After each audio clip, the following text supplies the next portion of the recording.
Olá, neste argumento eu vou entrevistar o senador Cícero Lucena, do PSDB da Paraíba.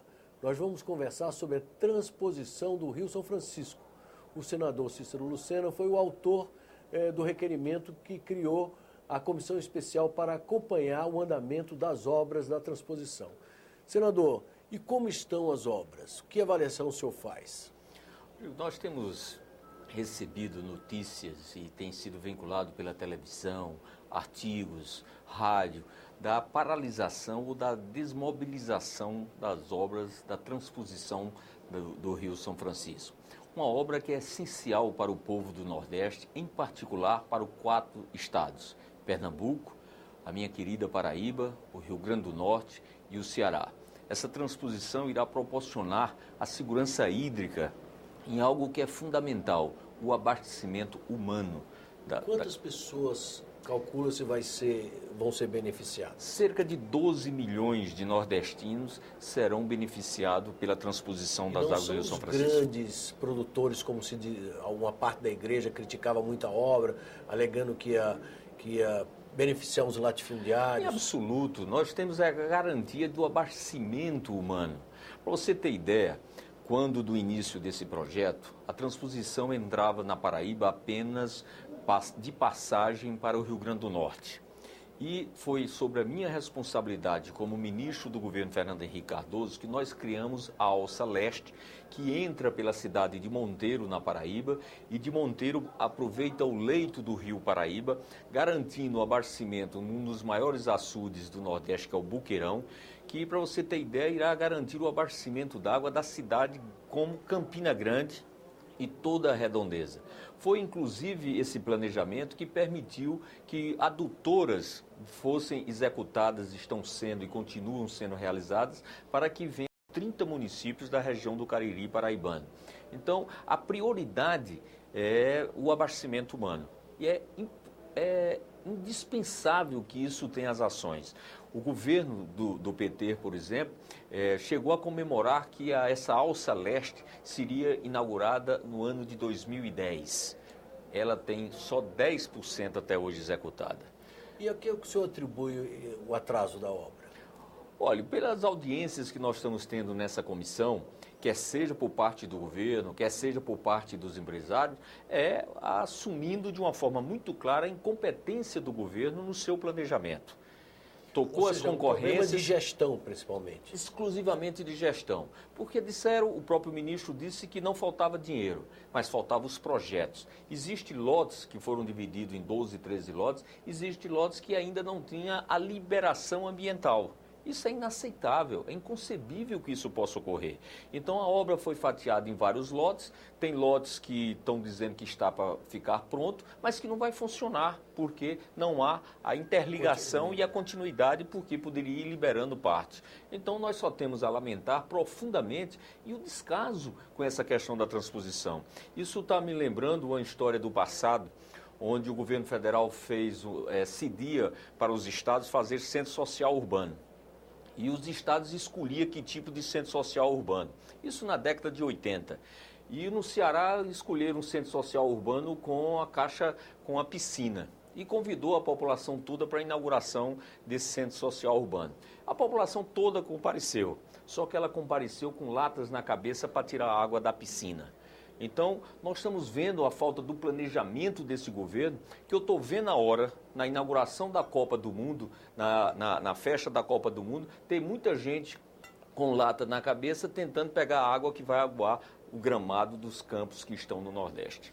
E houve o atraso no calendário, quer dizer, a obra passa agora, a previsão de inauguração para 2015, e também houve um aumento significativo no orçamento, nos custos previstos. A previsão de hoje é que tenha dobrado o orçamento da transposição das águas do Rio São Francisco, bem como o prazo que o eixo leste seria 2010, passou para 2015, e o eixo norte também para depois de 2015.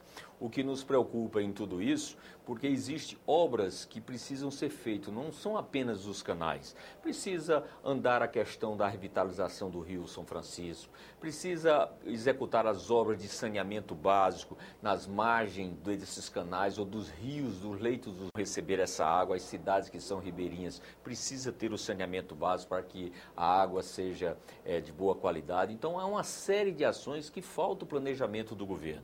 Essa comissão não é uma comissão para atrapalhar, pelo contrário, a nossa proposta foi para que o Senado cumpra o seu papel de representante do povo, em particular do povo brasileiro e em particular desses estados que estariam sendo beneficiados, para que a gente tenha todo um processo legítimo, correto, transparente e eficiente para levar esse benefício. Eu tive na posse do bispo da cidade de Patos no sábado, e então ele fez na sua pregação exatamente pedindo a atenção dos governantes, da preocupação com a seca, com a sede, com a fome, porque isso leva fome, essa seca do Nordeste. Essa é uma obra, não é uma obra emergencial, é uma obra estruturante, que é o procedimento correto para se conviver com a seca. Quanto ao argumento que teria faltado expertise técnico, tecnológico, que é uma obra muito complicada, numa dimensão que as empreiteiras brasileiras não tinham experiência, é um argumento razoável que justifique o atraso? Não é, porque a nossa engenharia é uma das mais desenvolvidas do mundo. E nós, inclusive, estamos construindo em vários países obras de muito mais complexidade técnica do que a transposição. Boa parte da transposição ela é feita, inclusive, de forma natural nos leitos dos rios. Alguns canais são coisas simples, túneis também, estação elevatórias de fácil execução. Então, não é uma questão técnica, é uma questão de planejamento e de sensibilidade do governo de botar efetivamente isso como prioridade. O governo tem a sensibilidade de fazer uma propaganda, tá certo, no Nordeste, com um cantor cantando como se lá tivesse virado um oásis, como fosse um paraíso, como se o problema está resolvido. E ninguém até hoje conseguiu tomar uma gota d'água da transposição. Isso só vai ocorrer a partir de 2015, se o governo cumprir a promessa que até então não cumpriu. E o senhor diria que a transposição hoje é uma obra, digamos, consensual dentro das populações de Pernambuco, da Paraíba, do Rio Grande do Norte, do Ceará, ou ainda há setores que resistem à transposição por considerá-la uma obra desnecessária, muito vultosa, grandiosa, e que haveriam outras soluções mais baratas e talvez mais eficazes? Não existe. Essa obra, ela não é a solução por si só, mas ela é necessária e fundamental. Nós temos que dar essa garantia hídrica para que a partir daí a gente tenha também as outras atividades de adutoras, de novos reservatórios, para que haja um melhor gerenciamento. Os comitês estaduais de gerenciamento das bacias hídricas têm que renovar esse compromisso e adotarmos essa cultura, porque a água cada vez mais é algo precioso e nós temos que cuidar, porque a água é vida, é necessidade de sobrevivência. O ser humano precisa e, consequentemente, o governo tem que ter essa sensibilidade. Por que tanta exceção? Por que tanto recurso para determinadas prioridades e o governo não adota essa prioridade? Será que é para estar sempre tendo que atender em emergência, para estar botando carro-pipa, que está coletando águas não tratada, que está coletando águas poluídas para dar de beber ao ser humano, para dar de beber aos animais dessa região? Acho que é o momento da gente ter a transparência, a imprensa está fazendo o seu papel, o Senado, através da comissão, também fará o seu papel. No próximo mês faremos 2 visitas nos 2 eixos em construção, tanto o eixo norte como o eixo leste, para que a gente possa mostrar à sociedade e a sociedade tenha sensibilidade. Porque a própria imprensa tem denunciado que parte dessas obras que foram executadas já estão com problemas técnicos, que se o governo recebeu com esse problema foi irresponsabilidade do governo. Se ainda não recebeu, tem que responsabilizar as empresas. Então, o senhor, como membro da oposição, o senhor considera que essa é uma obra suprapartidária, quer dizer, o interesse é o interesse da região, é o interesse nacional, o interesse da população dessas regiões, não é uma questão partidária. Em absoluto, temos que trabalhar com esta visão. O partido aí é o povo. A solução é matar a sede dessa gente, é dar condição de sobrevivência.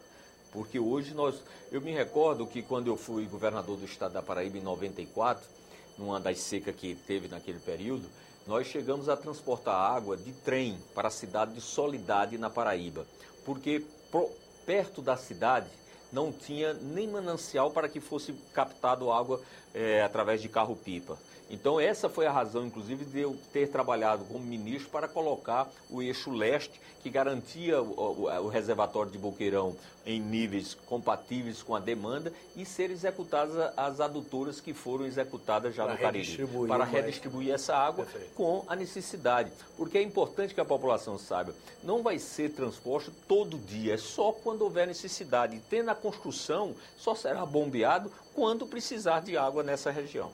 Senador, muito obrigado pela entrevista. Que agradeço. Vocês acabam de ouvir uma entrevista com o senador Cícero Lucena, do PSDB da Paraíba. Nós conversamos sobre as dificuldades enfrentadas pela obra do Rio São Francisco. Quem quiser encaminhar sugestões, comentários ou críticas, tem 2 caminhos para fazê-lo. Via Alô Senado no número 0800 612211 ou através do nosso portal na internet, no endereço www.senado.leg.br/TV. Até um próximo argumento.